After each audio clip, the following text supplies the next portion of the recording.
الخطوة اللي بعد كده خطوة تشطيب أو تسوية السطح. بستخدم فيها أدوات خشبية ومعدنية مختلفة الشكل والمقاس حسب السطح بتاعك، النعومة بتاعته أنت عاوزها إزاي، فبتتباين المتطلبات بتاعتي ناعم أو خشن. أول حاجة أنت بعد ما تصب إنك بالمجرفة بتوزع الخرسانة بتاعتك دي بحيث إن هي توزعها في الأماكن كلها. بعد كده بتساوي الارتفاعات بالقدة أو السكريت دي، يا اما تجيب قدة خشب كده اتنين بيمسكوها قدام بعض ويساوي الارتفاع، بحيث ان لو في حته محتاجه خرسانه يحط فيها حته زياده شويه، فبتساوي الارتفاع بتاع انك عاوز السمك بتاعك ثابت. تساوي الارتفاع ده ازاي؟ اما يدويا كده بالخشبه، او بعد كده ممكن اطار معدني يمشي على السطح كله بيبقى ثابت برضه، وتمشيه على السطح كله ميكانيكيا على عجل مثلا، او ممكن عربيه زي دي كده بالليزر عليها الليزر يسوي لك السطح، يبقى طبعا دي للحاجات الدقه العاليه جدا. بعد كده انت بتخشن السطح بالبروه او الفلو. انت مستوى السطح بقى انت عاوز التخشين ده عاوز شكله ايه؟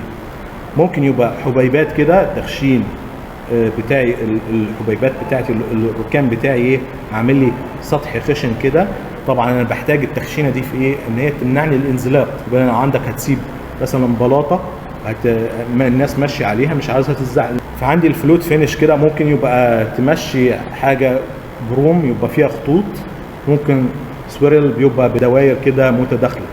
فانت عندك دي كلها ادوات بتستخدمها اما يدويا كده بتمشي على الخرسانه، او تركب لها عصايه توصل لمسافات بعيده، بحيث انك لو عندك مسافات بعيده عنك من الفرم ما تقدرش انت تخش جوه الخرسانه وتبوظ التسويه اللي انت عملتها قبل كده، تسويه السطح والارتفاعات اللي انت ما تخش جوه الخرسانه هتبوظها.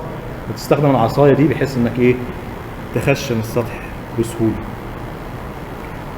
بعد التخشين بقى ممكن تعوز تنعم اكتر بقى، دي بقى لو عاوز سطح ناعم تعمل بالمالج او المجراف ده برضو يدويا ممكن بالتراول تعمله. ميكانيكيا بقى في عندك الباور تراول او الهليكوبتر، بيسموه الهليكوبتر، تقدر انك تثقل السطح ده بتلاقيه ناعم جدا، صقل ناعم جدا، او الهونينج ده للمشاريع بتاعه الطرق والمطارات بتلاقيها مستخدمين فيها الهليكوبتر دي، بيبقى الصقل ناعم جدا.